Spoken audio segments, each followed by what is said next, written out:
Nah, kita ada di dalam khotbah berseri Credo Rasuli, seperti tadi yang kita sudah katakan, dan kita sampai di minggu ke-9, kita bicara tentang frase akan datang dari sana untuk menghakimi orang yang hidup dan yang mati. Nah, kita akan bicara hari ini mengapa hari penghakiman itu penting.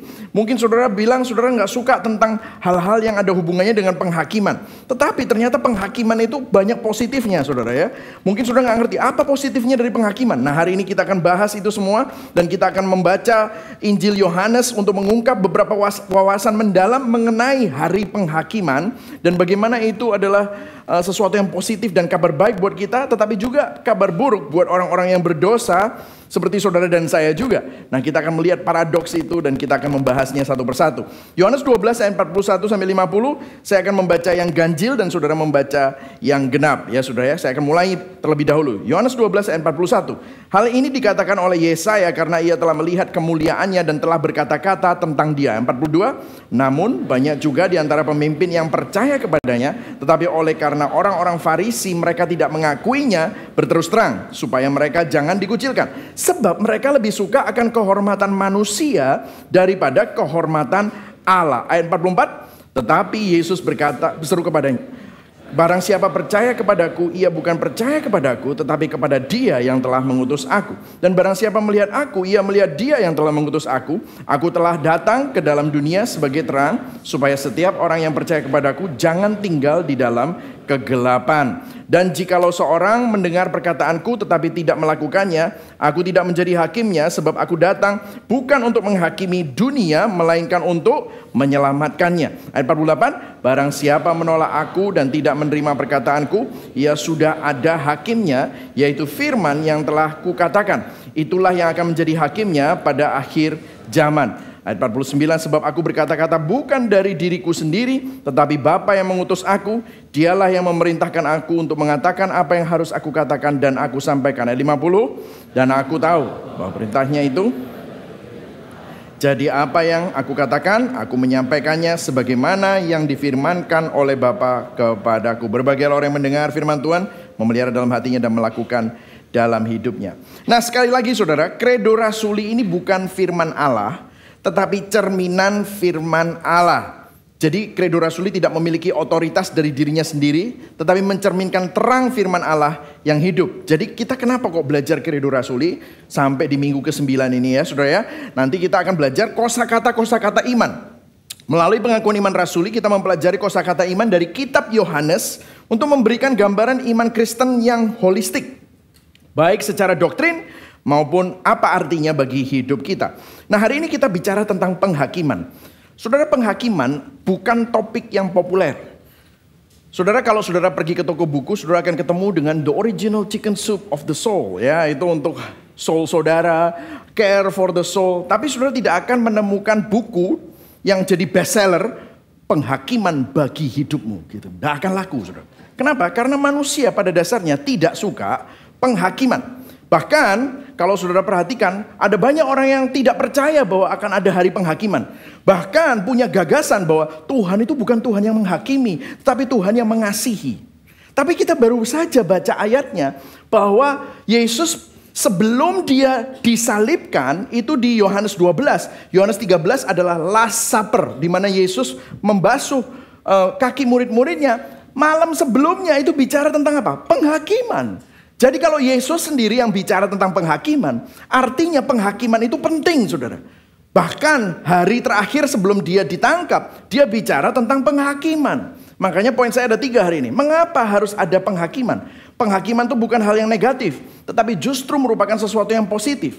Kemudian yang kedua, hari penghakiman adalah kabar buruk juga pada saat yang sama bagi orang berdosa. Dan kemudian bagaimana Injil menjadi jawaban dan implikasi bagi hidup kita tentang hari penghakiman itu seperti apa, kita akan mempelajarinya satu-satu. Jadi mulai dari yang pertama, mengapa harus ada hari penghakiman? Saudara yang siap belajar katakan yes. Amin. Nah, kita akan lihat di sini dikatakan, aku telah datang ke dalam dunia sebagai terang, supaya setiap orang yang percaya kepadaku jangan tinggal di dalam kegelapan. Nah, Yesus mengatakan bahwa dia adalah terang dunia. Dan saat Yesus datang, siapa yang percaya kepada Yesus tidak akan tinggal dalam kegelapan. Nah, Terus kemudian ayat 47, dan jikalau seseorang mendengar perkataanku tetapi tidak melakukannya, aku tidak menjadi hakimnya. Sebab aku datang bukan untuk menghakimi dunia, melainkan untuk menyelamatkannya. Wow, ini luar biasa sekali. Jadi artinya pertama kali Yesus datang, Yesus tidak datang untuk menghakimi dunia, namun untuk menyelamatkan umatnya. Jadi ini merupakan kabar baik. Saudara dan saya, kalau saudara percaya Yesus, saudara diselamatkan. Namun kalau kita lihat ayat 48 dikatakan begini, saudara.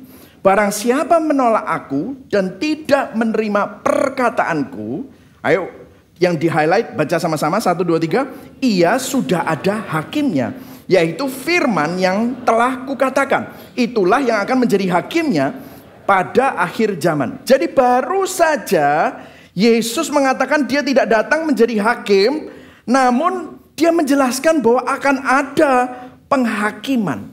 Nah, baru dia bilang dirinya adalah terang, kemudian tiba-tiba aku nggak datang sebagai seorang hakim, tiba-tiba dia ngomong tentang penghakiman. Nah, saudara, maksudnya begini, saudara. Ini adalah metafora atau kontras antara terang dan hakim. Jadi begini, saudara. Yesus sang terang dunia menjelaskan akan ada akhir zaman. Saudara tahu zaman akhir sama akhir zaman itu beda ya. Saya pernah menjelaskannya. Zaman akhir ini kita hidup di zaman akhir. Tapi di zaman akhir ini pun ujungnya akan ada yang namanya akhir zaman. Dan akhir zaman itu akan menjadi hari penghakiman, di mana semua manusia akan dihakimi. Serta akan ada seorang hakim. Siapa yang jadi hakim? Bukan saudara, bukan saya, tetapi Yesus Kristus. Sangat jelas di Kisah Para Rasul dikatakan, Kisah Para Rasul 10 ayat 42, ini adalah versi Alkitab mudah dibaca. Baca yang di highlight, saudara. 1, 2, 3. Yesuslah yang ditunjukkan Allah menjadi apa? Hakim atas semua orang yang hidup dan semua orang yang pernah hidup dan yang sudah mati. Jadi ini luar biasa sekali. Artinya Yesus Kristus memang pertama kali dia tidak datang untuk menghakimi, tetapi yang kedua kali dia akan datang menjadi seorang hakim. Jadi dari metafora antara penghakiman dan terang, kita dapat mengambil kesimpulan bahwa tanpa hari penghakiman, kita berada di dalam kegelapan total, saudara. Karena dia sang terang dunia, dia bilang, firmanku itu kalau kamu percaya, kamu akan dapat hidup. Tapi kalau kamu gak percaya, firmanku itu akan menghakimi kamu.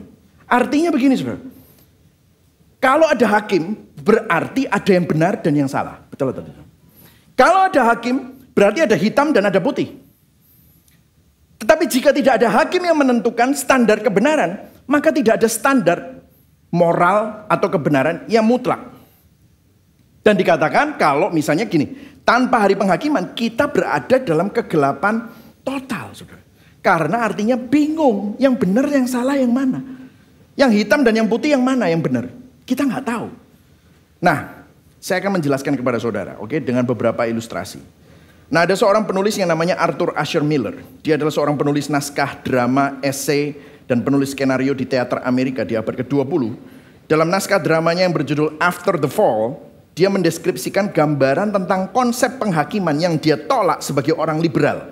Dia orang liberal dan yang tidak percaya Tuhan. Terus dia menulis naskah dari seorang namanya Quentin. Quentin itu tokoh yang dia tulis itu. Quentin ngomong begini, ya, yang ngomong Arthur Asher Miller, ya. Dia ngomong begini. Selama bertahun-tahun saya melihat hidup sebagai suatu kasus pengadilan untuk membuktikan sesuatu. Ketika aku muda, aku membuktikan betapa beraninya aku, betapa cerdas pinternya aku, betapa romantisnya diriku. Seiring berjalan waktu, saat aku menjadi dewasa, maksudnya berumur, aku ganti, saudara, ganti. Bukan itu lagi yang aku buktikan. Aku berusaha membuktikan bahwa diriku adalah seorang ayah yang baik, seorang yang bijaksana, seorang yang berpengaruh. Tapi yang mendasari semua itu adalah asumsi bahwa aku sedang ada di dalam sebuah jalan di mana aku dinilai oleh seorang hakim yang memberikan vonis. Kemudian aku melihat satu hari ternyata kursi hakimnya itu kosong, tidak ada Tuhan. Tidak ada hakim. Yang tersisa hanyalah suatu argumentasi pembuktian tanpa akhir dengan diriku sendiri. Suatu usaha membuktikan sesuatu di hadapan bangku hakim yang kosong. Nah dia seorang liberal, dia bilang, aku itu tiap kali cari kebenaran, aku membuktikan diri supaya aku itu diterima orang, aku berharga. Dengan asumsi bahwa ada seorang di atas sana yang menilai hidupku, yang satu hari aku harus bertanggung jawab terhadap hidupku. Tapi dia bilang gini, tahu nggak, what if, bagaimana jika ternyata hakimnya itu, kursi hakimnya itu kosong, nggak ada Tuhan. Nah dia mau ngomong gini, percuma, nggak usah. Jadi kalau kamu mau hidup, ya udah hidup terserah. Apa yang benar dan salah menurut dirimu saja. Nggak usah mengikuti norma, mengikuti agama, mengikuti hukum. Aduh nggak usah. Apalagi berpikir bahwa satu hari akan ada hari penghakiman. Itu merupakan suatu kebodohan. Jadi Arthur Miller menulis dalam karakternya yang namanya Quentin itu seperti itu. Nggak ada Tuhan, nggak ada Tuhan. Nah pertamanya kelihatannya kalau sudah dengar gini enak juga ya hidup nggak ada Tuhan ya. Wah aku bisa bebas. Wah gitu ya. Tapi tahukah saudara, waktu dia mulai berpikir seperti itu, tapi dia mulai menyadari bahwa tanpa seorang hakim, artinya kehidupan jadi tidak berarti. Karena kalau benar dan salah tidak ada, lah terus kamu ngelakuin hal-hal tersebut untuk apa? Tidak ada gunanya kita melakukan itu. Tidak ada maknanya. Satu hal yang dia tidak bisa jelaskan. Dia tidak menjelaskan kenapa ada dorongan di dalam dirinya sendiri untuk selalu melakukan pembuktian diri. Dia bingung, kenapa ya aku kok harus melakukan pembuktian diri? Nah, apa kesimpulannya? Begini saudara, kalau saudara adalah orang-orang yang ateis, agnostik, yang gak percaya hari penghakiman, dan saudara bilang, atau mungkin orang Kristen yang, oh Tuhan itu gak menghakimi. Gini ya, saudara, jika tidak ada Tuhan, atau tidak ada hakim atau hari penghakiman, maka semua perbuatan baik yang bermoral dalam kehidupan tidak lagi memiliki makna, sia-sia, menghasilkan keputusasaan. Kalau ada orang bilang, oh lebih baik berbagi daripada egois. Sopo sih ngomong? Menurut aku enakan egois. Karena semuanya untuk aku. Kalau aku ada pizza enggak usah bagi sama siapa-siapa, tak entekno sendiri. Kalau aku ada uang ngapain aku ngajain orang, kalau aku bisa nilep uang, aku ambil aja semua untuk diriku sendiri. Buat apa kita berintegritas? Kalau ada orang bilang lebih baik kita itu bisnis yang jujur daripada nusuk partner bisnismu dari belakang. Kata siapa? Kan menurut aku hukum rimba. Salahnya dia percaya sama aku, goblok dia. Akhirnya begitu saudara. Akhirnya semua apa yang kita lakukan tidak ada lagi maknanya. Jadi gagasan Arthur Miller awalnya terlihat sangat membebaskan bahwa nggak ada hakim, tetapi dia terjun masuk ke dalam kegelapan total yang saya katakan tadi. Jika kita memiliki kebebasan total semacam itu, berarti kita juga memiliki ketidakberartian total. Karena semua yang kita lakukan tidak ada artinya. Tidak ada lagi perbuatan yang manusia lakukan yang memiliki arti dan makna. Buat apa kita demo-demo karena katanya orang kaya mengeksploitasi yang lemah? Ya itu kan hukum rimba. Kenapa kamu bilang itu salah? Karena tidak ada hakim. Tiba-tiba begitu saudara. Nah kalau sudah lihat ya, jadi ternyata hari penghakiman itu positif. Artinya apa? Ada yang benar. Dulu zamannya Ahok itu, Gusti ora sare. Wah, kalau orang nggak percaya Tuhan, sopo ngomong? Gak. Kita hancurkan saja kalau misalnya kita nggak suka sama dia. Tuhan tidak tidur. Wah, kenapa? Karena itu kata-kata itu berdasarkan apa? Satu hari akan ada Tuhan yang menghakimi. Jadi kalau nggak ada hakim, semuanya nggak ada maknanya. Nah, Arthur Asher Miller bilang nggak ada Tuhan gitu. Tapi buktinya dia juga bingung. Kalau nggak ada Tuhan, makanya kalau sudah lihat di negara Barat, bingung kan? Itulah yang membuat orang jadi pesimis. Akhirnya apa? Gara-gara pesimis, ngedrugs. Makanya di negara barat semuanya ngedrugs. Terus akhirnya apa? Angka kriminalitas karena tidak ada yang benar dan yang salah. Akhirnya bingung. Orangnya ngerampok boleh, orang semua kacau saudara. Disinilah mulainya terjadi kekacauan. Nah, kebalikan dari ini, ada sebuah buku dari seorang yang namanya Miroslav Volf. Seorang filsuf atau teolog asal Kroasia yang mengalami dampak perang kekerasan di tanah airnya. Dia di kawasan Balkan di Kroasia. Dia mengalami konflik etnis, agama, dan dia mengalami ketidakadilan Dan dia bicara banyak tentang rekonsiliasi dan pengampunan. Dia menulis buku Exclusion and Embrace, Miroslav Volf, ya. Dia bilang begini, tesis utamanya bahwa dia bilang gini, justru kita perlu percaya sama Tuhan yang melakukan penghakiman. Ini merupakan dasar yang penting untuk suatu budaya dan masyarakat untuk mempraktekkan non-violence, non-kekerasan. Karena gini, Volf bilang gini, saya itu bicara sama orang-orang yang jadi korban kekejaman, diperkosa, dibunuh, habis diperkosa dibunuh di depan orang tuanya, di depan suaminya, dihancurkan rumahnya, mereka jadi korban genocide. Waktu kita bilang, sudah, jangan balas. Dia bilang, orang-orang yang diajak omong tuh, dia bilang, kamu gak tahu istriku dibunuh di depan mataku, diperkosa. Terus kamu bilang aku suruh ngampuni. No, aku akan join perang, aku akan balas dendam.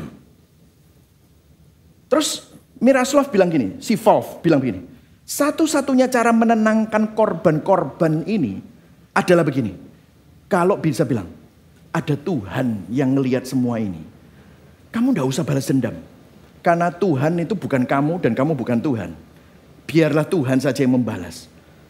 Orang yang punya kepercayaan kepada Tuhan, akhirnya tuh bisa disembuhkan dari dendam, dari kepahitan, dari trauma, kehilangan anaknya, kehilangan istrinya, kehilangan papanya, kehilangan suaminya. Dibandingkan dengan orang yang gak percaya Tuhan, akhirnya dia jadi orang yang sangat marah, sangat trauma, atau kalau tidak mati karena dia balas dendam dan kalah. Terus dia bilang begini, justru dia itu mau mengkritisi pandangan liberal yang menganggap bahwa gagasan tentang Tuhan yang menghakimi itu memicu agresi dan kekerasan atau nggak ada Tuhan itu. Dia bilang sebaliknya, dia menunjukkan bahwa situasi ketidakadilan yang ekstrim, bahwa gagasan tentang tidak adanya Tuhan atau Tuhan yang hanya mengasihi dan tidak menghakimi, justru itu nggak realistis. Tanpa keyakinan bahwa Tuhan itu akan mengadili, itu akan membuat orang balas dendam terus. Saya kasih contoh lah ya, saudara pernah nonton film silat itu? Wah, kan biasanya begitu kan? Ada satu kelompok yang nggak suka sama penguasa, terus dia memberontak, penguasanya dibunuh semua kecuali ada bayi satu sama pengasuhnya lari. Wah, malam-malam. Terus pengasuhnya itu dibunuh juga. Terus bayinya tertinggal ditemukan oleh seorang pendekar kungfu yang luar biasa. Terus dibesarkan. Atau kalau enggak dia ketemu sama monyet gitu, terus dibesarkan dengan jurus monyet, begitu saudara ya. Akhirnya dia belajar dari binatang, jurus ular, jurus monyet, jurus harimau. Terus dia akhirnya jadi orang hebat, orang sakti. Dia punya pengikut banyak. Terus akhirnya dikasih tahu sama orang itu. Kamu tahu nggak dulu kamu di hutan itu, gara-gara dihabiskan sama si penguasa ini, keluarganya, dinasti ini, lihat. Dia dikasih tunjukin foto, oh ini aku ya, ini aku ya. Wah, dia balas dendam. Akhirnya apa? Dia bunuh semua itu semua. Dia menyusup, dia bunuh semua. Sampai akhirnya ada cucunya dari si dinasti itu. Oh, lolos juga dengan pengasuhnya. Wah, lari juga di negeri seberang. Di sana dia ketemu dengan pendekar yang lebih sakti dari orang ini. Dan dia pulang kembali bawa pasukan. Akhirnya menghancurkan ini. Gak mari-mari saudara ceritain ngono terus saya. Balas dendam dinasti ini. Balas dendam keluarga ini. Dan ini gak habis-habis. Dia bilang, Volf bilang gini, satu-satunya cara nyetop praktek non-violence ini, supaya jadi non-violence, satu-satunya cara, kalau kamu percaya bahwa ada Tuhan yang menghakimi. Jadi saudara, kalau kamu bilang tidak ada Tuhan dan tidak ada hakim atau hari penghakiman, maka para korban kekerasan dan ketidakadilan akan merasa perlu untuk balas dendam, dan yang akan memicu siklus kekerasan yang tidak pernah berakhir. Jadi kalau saudara lihat di sini, ternyata hari penghakiman itu justru sesuatu yang positif. Amin. Karena satu hari, mungkin saudara hari ini, saudara sedang sakit hati atau bawa kepahitan gara-gara kamu tuh korban disakiti orang. Dan kamu mau balas dendam ini, let me tell you, kamu bukan hakim. Tuhan adalah sang hakim. Tuhan tidak tidur. Tuhan tahu bahwa kamu ngalami itu. Satu hari semua orang harus bertanggung jawab atas kejahatan yang dilakukannya. Amin, saudara. Nah, tapi saya mau masuk ke dalam poin yang kedua. Gini ya. Tapi sebelum itu ya, saya mau ngomong gini. Mungkin kalau Anda masih bilang, Wah, aku nggak percaya hari penghakiman. Kok aku nggak mikir kayak gitu ya, kayak Pastor Mike gitu, bulat. Mungkin saudara mikir, aku gitu-gitu gak kepikiran. Let me tell you, kalau saudara gak kepikiran gini-gini, hidupmu terlalu nyaman. Coba ya, kalau sampai ada yang nyulik mamamu, ada yang nyulik anakmu, anakmu diperkosa, amin-amin ya, mati. Terus kamu bilang, oh aku gak percaya Tuhan, aku gak gitu. Pasti kamu balas dendam. Pasti. Tapi kalau kamu ada Tuhan, kamu itu bisa caranya, kita itu bisa caranya untuk memproses ini semua. Susah. Tapi pasti akan ada jalan keluar.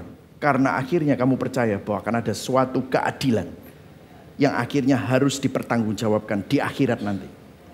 Jadi kalau saudara bilang, ya atau gini, wah aku gak terlalu mikir gitu-gitu. Ya memang, makanya saya ajak berpikir. Karena dalam hidup ini gak pernah gampang. Satu hari pasti saudara akan mengalami krisis. Dan kalau saudara nggak tahu cara jawab krisis itu, saudara bisa jadi orang yang putus asa, dan saudara bisa jadi pesimis, dan saudara mau lari kemana? Alkohol, mau lari ke pelarian, mau lari ke judi, mau lari atau lari ke Tuhan. Karena dialah satu-satunya hakim yang mengerti semua perasaan. Amin saudara ya. Nah kita masuk ke dalam yang poin kedua. Hari penghakiman meskipun itu positif, tapi adalah kabar buruk bagi orang berdosa saudara. Nah saya mau nunjukin kepada paradoks kepada saudara. Memang hari penghakiman itu penting dan harus ada. Namun perhatikan di sini saudara. Tidak ada satupun manusia, tidak ada satupun dari kita yang akan bisa berharap selamat atau luput dari hukuman. Karena begini saudara, Tuhan adalah Tuhan yang adil. Jika hari penghakiman benar-benar ada, maka saudara dan saya pasti dihukum karena kita berdosa dan kita tidak sempurna. Kita semua gagal dalam memenuhi standar kekudusan Tuhan. Dan pada hari penghakiman kita akan ditemukan bersalah. Loh kok bisa pastor? Mungkin adalah salah satu cara untuk memahami. Maka kita perlu menyadari bahwa penghakiman itu ada kriterianya. Prinsip penghakiman Tuhan itu gimana? Firman Tuhan memberikan dua prinsip firman yang ditunjukkan melalui ayat Alkitab untuk memberikan indikasi bagaimana Tuhan melakukan penghakiman. Yang pertama ya saudara, coba kita lihat di Yeremia 17 ayat 10. Baca sama-sama Yeremia 17 ayat 10 ya. 1, 2, 3. Aku, Tuhan apa? Menyelidiki hati dan menguji batin untuk memberi balasan kepada setiap orang setimpal dengan tingkah langkahnya, setimpal dengan hasil perbuatannya. Coba perhatikan di sini. Ini ada yang agak janggal. Memberi balasan kepada orang setimpal dengan tingkah langkahnya dan setimpal dengan hasil perbuatannya. Oh, ternyata balasannya itu sesuai dengan tingkah langkah dan perbuatan. Tapi yang diselidiki apa? Hati.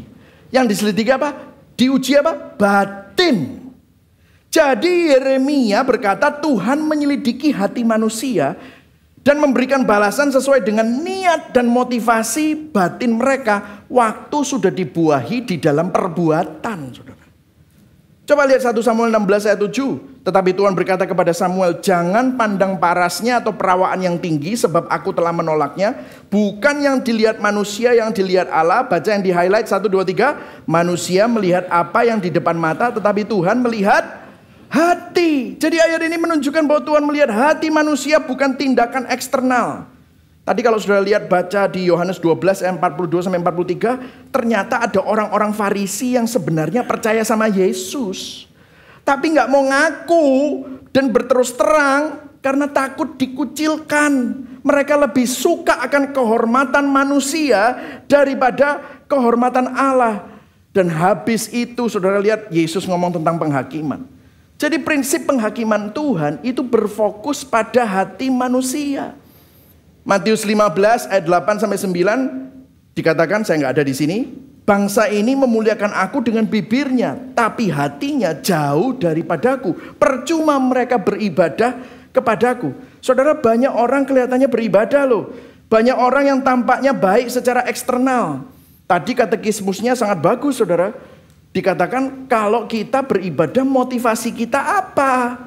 Banyak orang kelihatannya beribadah tapi hatinya dipenuhi dengan kesombongan, iri hati, merasa superior. Dan penghakiman Tuhan yang benar bukan hanya mempertimbangkan perbuatan, tetapi justru melihat kondisi hati yang sebenarnya, bukan hanya perbuatan dari luar. Tuhan adalah Tuhan yang adil dan melihat kita secara hati. Saudara masih ingat perumpamaan anak yang hilang? Anak yang hilang itu, yang bungsu, wah dia kan minta warisan terlebih dahulu, terus melanggar bapaknya, kelakuannya kacau, pesta pora, main perempuan. Tetapi yang sulung taat di rumah, tinggal terus sama bapaknya, melakukan perintah bapaknya. Namun hatinya bukan karena cinta bapaknya, bukan karena mau pribadi bapaknya, tetapi sama saja mau warisan, mau lembut tambun, ingin dapat harta. Oh ternyata motivasinya sama. Jadi anak yang hilang itu bukan cuma satu, tapi dua-dua hilang. Motivasinya ternyata sama. Yang satu keluar lari pesta pora, yang satu tetap di dalam rumah, tapi hatinya tetap sama. Apa motivasi hati kita? Kita bisa saja di gereja melakukan hal yang baik, tetapi motivasi hatimu itu apa? Kenapa kita melakukan itu? Untuk diri sendiri? Untuk terlihat baik? Untuk merasa lebih unggul dari orang lain? Untuk membuat Tuhan berhutang pada kita? Sehingga saudara bisa bangga, ini loh aku sudah ngelakuin ini, aku sudah ngelakuin itu. Apakah begitu saudara? Bagaimana motivasi hati kita? Mungkin saudara bilang, aduh jangan lihat motivasi hati pastor, serem. Lihat perbuatanku aja. Loh enggak, Tuhan lihat hati. Dia adalah Tuhan yang maha tahu. Coram Deo. Tidak ada yang bisa bersembunyi dan tidak ada yang tersembunyi di hadapan Tuhan. Yang setuju katakan amin. Jadi Tuhan lihat hati saudara. Siapa yang bisa luput? Saya rasa semua suami di dunia sudah selingkuh dengan hatinya. Setiap istri di dunia sudah selingkuh dengan hatinya. Oh masa? Oh banyak. Ai tante, aduh nek bojoku kayak gini. Oh ya apa yang itu sudah selingkuh saudara. Duh cek romantis coba oh bojoku kayak DE. Loh ya dia membandingkan. Firman Tuhan bilang kalau kamu menginginkan seseorang yang bukan pasanganmu, kamu sudah berzina. Hatinya sudah berzina. Jadi begini saudara, siapa yang bisa luput kalau kayak begini? Kemudian berikutnya, ayat dari teks kita. Dia bilang begini, barang siapa menolak aku, ayat 48, tidak menerima perkataanku, ia sudah ada hakimnya. Yaitu firman yang telah kukatakan. Itulah yang akan menjadi hakimnya pada akhir zaman. Nah, apa maksudnya di sini? Nah, ini maksudnya adalah firman di sini adalah metafora. Ini simbolis karena Yesus tetap jadi hakimnya. Namun Yesus mengatakan bahwa dia menghakimi kita berdasarkan apa yang kita ketahui dan kita lakukan gak sih yang kita ketahui itu. Jadi prinsipnya yang kedua adalah berdasarkan apa yang kita ketahui. Artinya begini, orang yang memiliki lebih banyak pengetahuan, pemahaman tentang kebenaran, pemahaman tentang teologi, pemahaman tentang firman akan dimintai pertanggungjawaban yang lebih besar. Prinsip ini memastikan bahwa penghakiman Tuhan itu adil sesuai dengan keadaan masing-masing individu. Kalau dia nggak tahu ya dia akan dihakimi sesuai dengan itu. Saya kasih contoh ya, ada dua anak, misalnya kakak adik. Satunya umur 12, satunya umur 5. Terus dua-duanya bikin salah. Misalnya berantem atau apa pokoknya makanan dilempar-lempar gitu ya saudara. Terus akhirnya orang tuanya marah. Mereka berdua dihukum. Tapi coba perhatikan, pasti papa mamanya ngomong sama yang lebih besar. Kamu ini kan kakak. Kamu mestinya lebih apa? Lebih tahu. Kamu kan sudah tahu bahwa makanan itu tidak boleh dibuat lempar-lemparan. Adikmu masih umur 5. Ya mungkin dia masih belum begitu tahu. Tapi kamu tahu. Akhirnya apa? Tanggung jawab si kakak lebih berat. Kenapa? Dia tahu lebih banyak. Kita tahu gospel.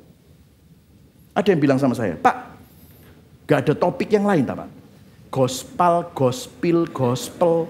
Surabaya banget ya saudara ya. Loh ini kan topik baru Pak. Iya tapi belakangnya loh selalu salib, Yesus. Bosan aku. Loh bosan ambil salib ambil Yesus. Lapo kamu nangkene iki? Gitu saudara. Cuma maksudnya gini loh. Saya mau tanya. Kita itu ya senangnya itu topik baru, wah teologi, apalagi yang baru yang bisa membuka wawasanku. Tapi cuma tahunya di sini, sudah dihidupi nggak? Karena kita harus bertanggung jawab loh sama Tuhan. Mungkin saudara dalam hati, wis gak usah melok seminar-seminaran mari ngene ya. Udah nggak usah seminar-seminar, nanti tambah tahu banyak. Wah, nanti dihakimi saya nanti di akhirat. Loh gini loh saudara.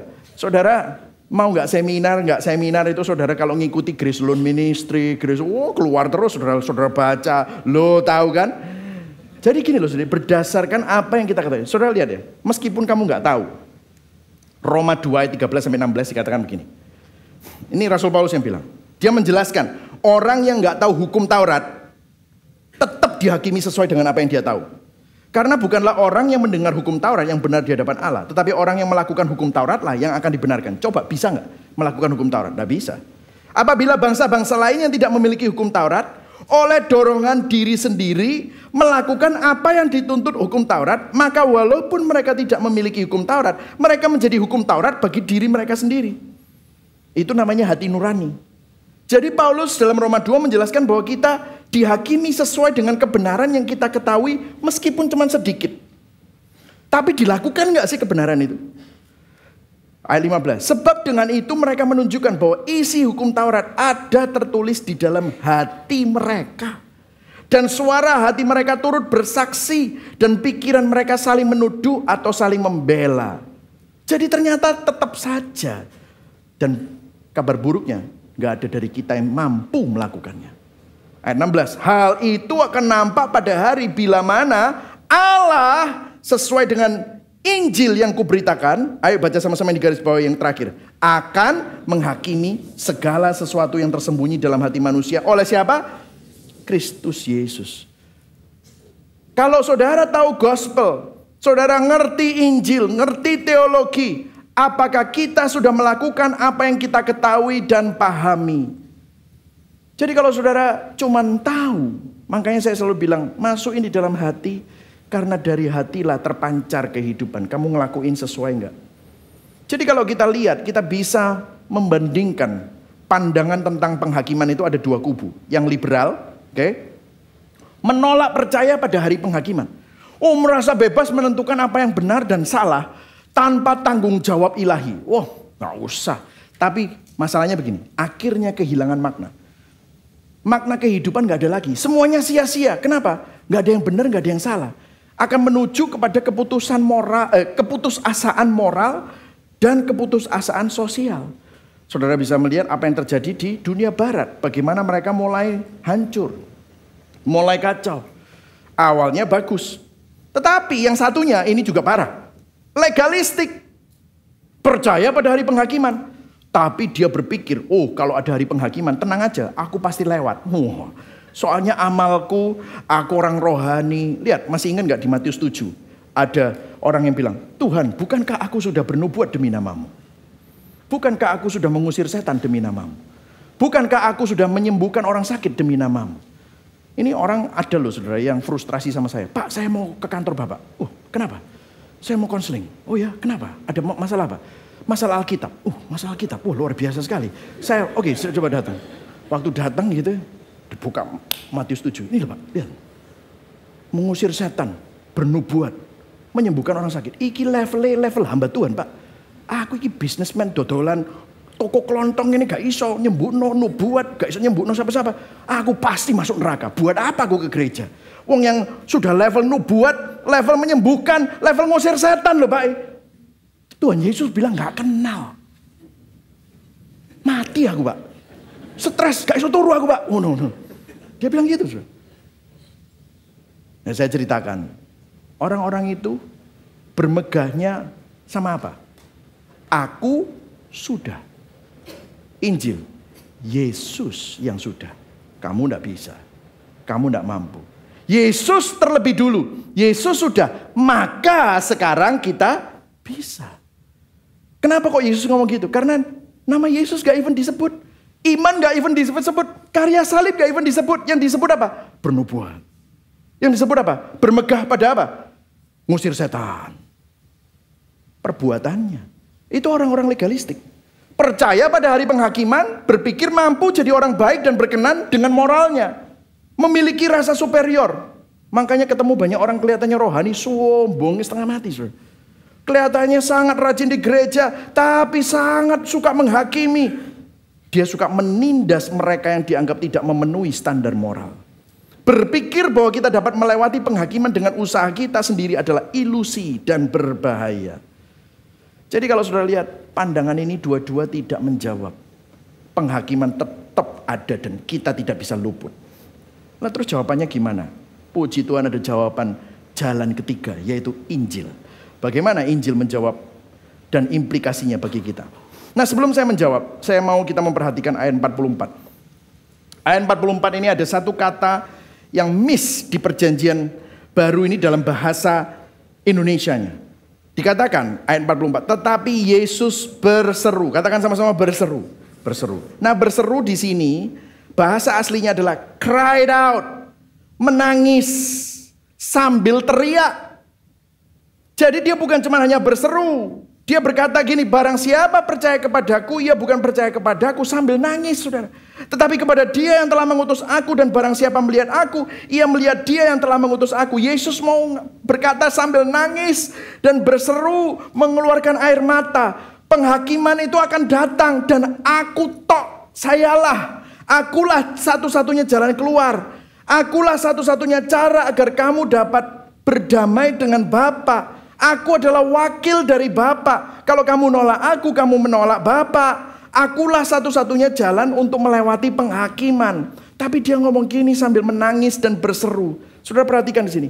Banyak agama, banyak filsafat yang mengatakan benar memang ada hakim. Namun tidak ada satu agama atau filsafat yang saya tahu yang mengatakan bahwa sang hakim itu sambil ngomong gitu tuh sambil nangis. Yesus ngomong gitu sambil nangis. Kenapa kok dia menangis? Karena begini saudara, Yesus Kristus tidak hanya datang sebagai hakim yang adil, namun juga hakim yang berbelas kasihan dan penuh empati. Dia berseru dan menangis dengan kasih. Kenapa? Dia memahami penderitaan manusia. Dia merasakan kepedihan tentang penghakiman. Dan dia tahu tidak ada yang bisa luput dari penghakiman itu. Makanya dia berseru sambil menangis. Akulah jalan, hanya aku jalannya. Nah, kalau saudara lihat di ayat 37 sampai 38 kita tadi nggak sempat baca, tapi saya bacakan buat saudara. Ada yang menyedihkan, dikatakan begini. Dan meskipun Yesus mengadakan begitu banyak mujizat di depan mata mereka.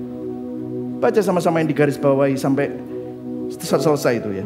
Yang digarisbawahi. 1, 2, 3. Namun mereka tidak percaya kepadanya. Kenapa?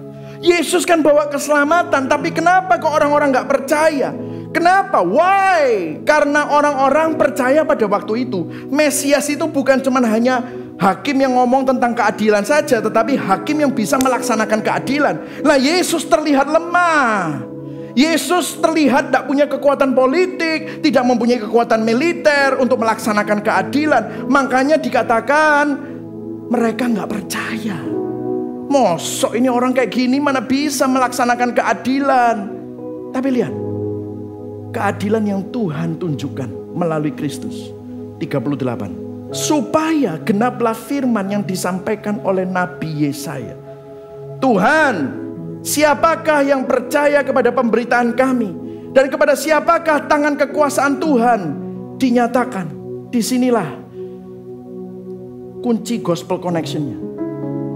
Kalau saudara tadi baca di sini, supaya genaplah firman yang disampaikan oleh Nabi Yesaya. Ini kata-kata Nabi Yesaya yang mana? Saudara tahu? Kalau saudara baca ada catatan kakinya. Ini Yesaya 53. Yesaya 53 itu tentang siapa? Yesus. Kalau saudara baca di Yesaya 53 ayat 1, kata-katanya persis supaya genaplah perikop ini. Siapakah yang percaya kepada berita yang kami dengar? Kepada siapakah tangan kekuasaan Tuhan dinyatakan? Lihat, siapa ini? Sebagai taruk ia tumbuh di hadapan Tuhan, dan sebagai tunas dari tanah kering. Ini bicara tentang Yesus.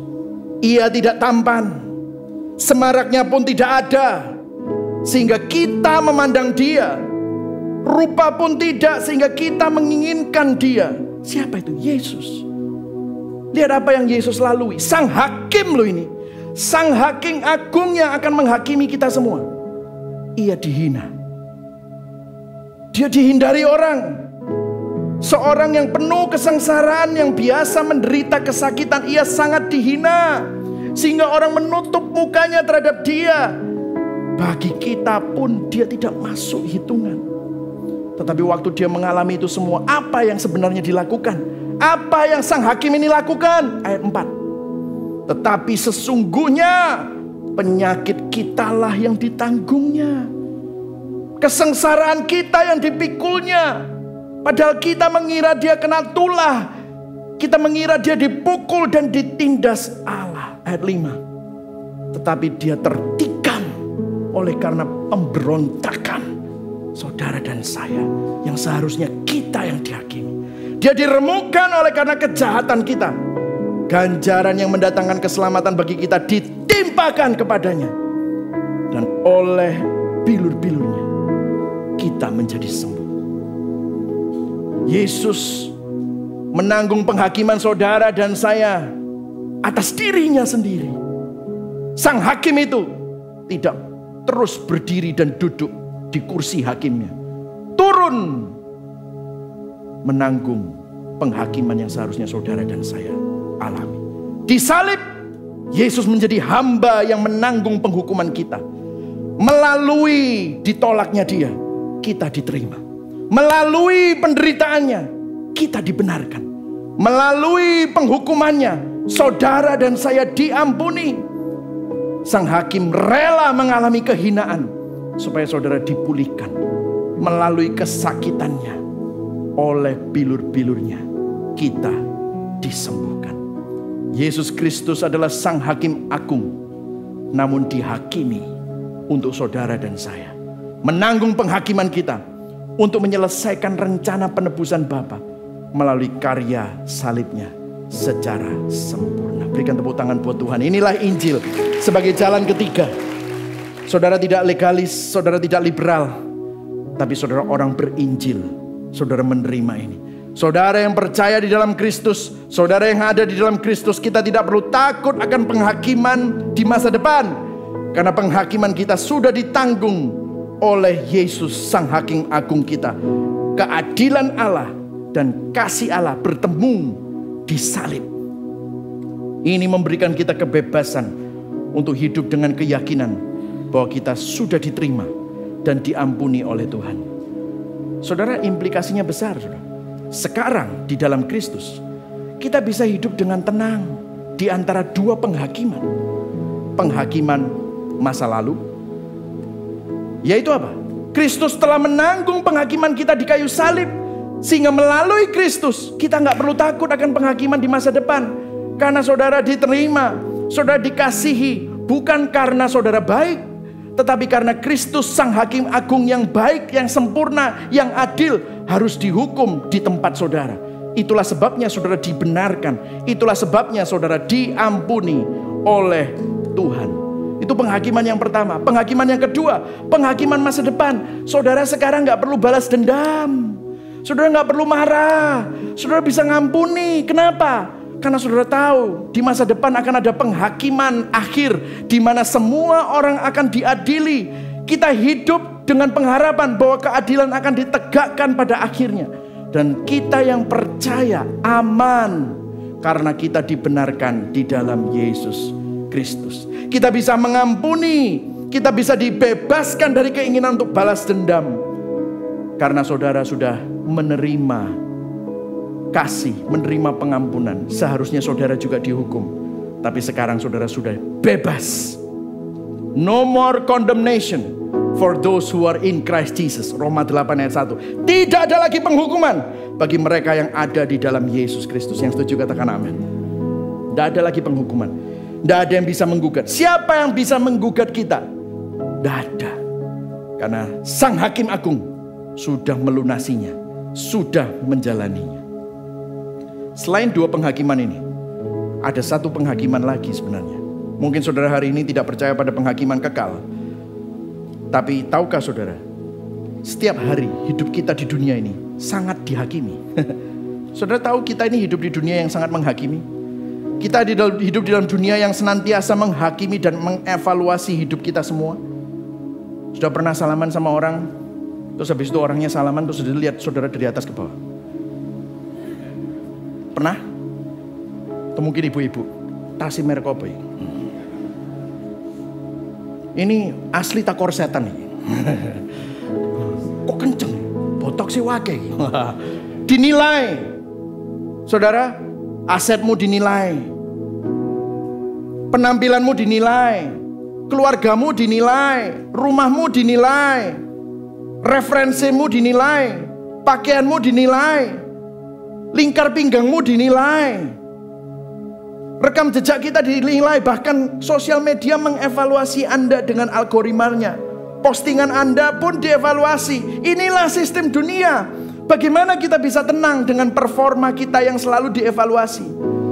Dalam semua penilaian yang kita harus terima berdasarkan semua hal-hal yang fana, yang menjadi ukuran dunia di mana kamu dinilai hebat, dinilai sukses, dinilai berhasil, dinilai sebagai orang yang bisa dipandang orang.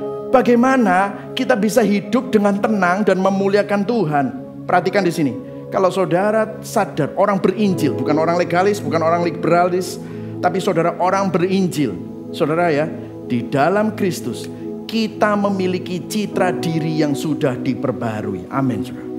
Penghakiman kita di masa lalu sudah ditanggung oleh Kristus. Maka kita dapat hidup dengan percaya diri. Percaya bukan pada diri sendiri, tapi percaya Kristus yang sudah menyelamatkan diri kita. Identitas kita bukan sama aset kita, sama kehebatan kita. Kalau hamba Tuhan bukan dari gedung gerejanya, bukan dari jumlah jemaatnya, tapi siapa kita di dalam Kristus. Kita nggak takut akan penilaian manusia. Kita mampu menghadapi dosa dan kelemahan itu dengan jujur, tanpa merasa terhakimi. Karena kita tahu bahwa kita sudah diterima oleh Tuhan. Saudara, banyak orang yang mungkin trauma dengan kelompok kecil dan komunitas di masa lalu. Ngomong sama saya, Pak, saya belum mau join care group. Kenapa? Karena masa lalu saya care group itu selalu kelompok yang terlalu pasang topeng, banyak sekali penghakiman di sana. Loh, justru di sini kita punya hashtag bukan tempat untuk orang sempurna. Ini perjalanan. Kalau misalnya ada orang yang masih marah sama gerejanya yang lalu atau pengalamannya yang lalu, itu lumrah, terima. Kamu juga gak kebenaran. Kalau masih ada dalam kehidupan kita yang masih dalam perjalanan, kita bisa cerita di sana. Karena happy endingnya bukan waktu kamu terima terobosan, no. Happy endingnya pada waktu kita menangis, kita dalam pergumulan, kita dalam masalah, tapi Yesus mendampingi kita. Yesus menggandeng kita, Yesus menyertai kita di dalam semua pergumulan-pergumulan itu. Itulah sebabnya kita bisa jujur. Saudara, saya kalau mau jujur, siapa saya? Kok bisa jadi gembala sidang? Nggak bisa, nggak potongan. Lihat dong, nggak potongan. Tapi saya ada di sini karena kasih karunia. Saya ada di sini karena hanya nggak sempurna, tetapi kita terus disempurnakan oleh kuasa Injil dan oleh kasih karunia Kristus. Kenapa? Citra diri kita bukan sama diri kita, tetapi sama Kristus yang sudah berkorban, yang sudah melakukan segala-galanya melalui karya salibnya. Amin, saudara. Yang kedua, saudara, gimana saudara bisa tenang? Di dalam Kristus kita dimampukan untuk hidup berintegritas. Kita dimampukan hidup, kita tidak, postur kita nggak marah dan balas dendam. Kita dapat menentang ketidakadilan, berani berdiri untuk kebenaran tanpa perlu unjuk gigi. Ini loh, aku lebih benar. Nggak perlu merasa superior, nggak ada rasa superior, nggak ada rasa kesombongan, nggak ada yang hebat, karena hanya Tuhan yang hebat. Namun Tuhan mau jadi rendah untuk menyelamatkan kita demi kemuliaannya. Jadi kalau kita berdiri untuk kebenaran, kita tidak dengan postur marah atau membalas dendam. Kalau kita berani melakukan yang benar, tetap rendah hati, karena tahu bahwa kita semua adalah pendosa yang telah diampuni. Sudah masih ingat tadi orang-orang Farisi? Orang-orang Farisi itu tidak mau mengaku Yesus terus terang karena mereka takut dikucilkan. Mereka lebih suka akan kehormatan manusia daripada kehormatan Allah. Kalau saudara berinjil, orang berinjil, katakan sama-sama orang berinjil. Katakan sama-sama, saya berinjil. Orang berinjil gak takut kayak gitu, karena penerimaannya berasal dari Kristus, karena identitasnya berasal dari Tuhan. Sehingga saudara berani berdiri di hadapan kebenaran, berani berdiri untuk kebenaran. Kenapa? Karena hidupku bukannya aku lagi, tapi Kristus yang tinggal di dalam aku. Amin, saudara. Saya akan tutup dengan pertanyaan ke-52 dari Katekismus. Katekismus Heidelberg. Bukan katekismus yang biasa kita baca, tapi kemarin saya waktu merenungkan ini menemukan ini. Penghiburan apa yang saudara peroleh dari kedatangan Kristus kembali untuk menghakimi orang yang hidup dan yang mati? Ini adalah dari Credo Rasuli ya.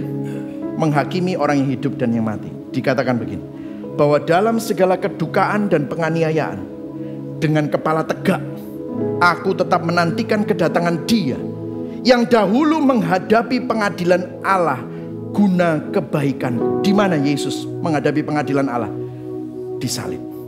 Dan yang telah mengangkat seluruh kutuk Allah dariku untuk menjadi hakim surgawi.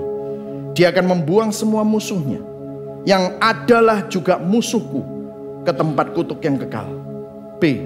Tetapi akan menyambut aku bersama dengan semua orang pilihannya dalam kesukaan dan kebahagiaan yang ada di surga. Jadi saudara, apa yang jadi penghiburan kita? Kita dapat hidup dengan suatu ketenangan di hati karena tahu bahwa kutukan kita telah ditanggung oleh Kristus. Dan hal ini memampukan kita untuk memiliki kekuatan menghadapi tantangan, menghadapi penganiayaan sekalipun. Karena kita tahu kita lebih dari pemenang. Meskipun kelihatannya kemenangannya belum terjadi di bumi, tapi yang pasti kita mempunyai hakim yang ada di pihak kita. Amin saudara. Jadi hari ini saya mau tanya sama saudara, reflektifnya. Apakah kita masih sering hidup di dalam perasaan minder, tidak aman, ketertolakan, sering merasa dihakimi? Jangan-jangan saudara hidup dalam liberalisme atau legalisme. Apa yang menjadi motivasimu dalam berbuat baik? Atau bahkan beribadah? Apakah kita tahu banyak tentang Injil ataukah kita sudah menghidupi Injil? Apakah kita memiliki cara pandang liberal atau legalistik dalam melihat hari penghakiman? Kepada siapa iman kita bersandar? Kepada dirimu sendiri atau kepada karya Kristus? Hari ini mari sama-sama, waktu kita mengambil perjamuan kudus kita, bertobat dari menyandarkan iman pada usaha dan performa diri sendiri. Ubah cara pandang liberal maupun legalistik karena hanya akan membawa ke dalam belenggu dosa.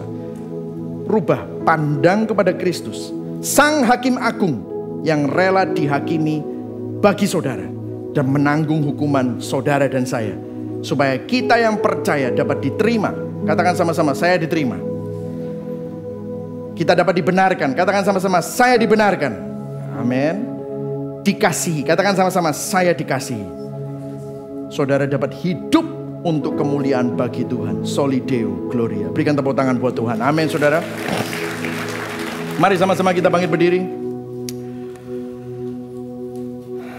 Sebelum kita menyanyikan lagu Dalam Kristus sebagai respon kita, karena Injil kita dapat menghadapi dosa dan kelemahan dengan jujur tanpa merasa terhakimi, karena kita tahu bahwa kita sudah diterima oleh Tuhan. Yang setuju katakan amin.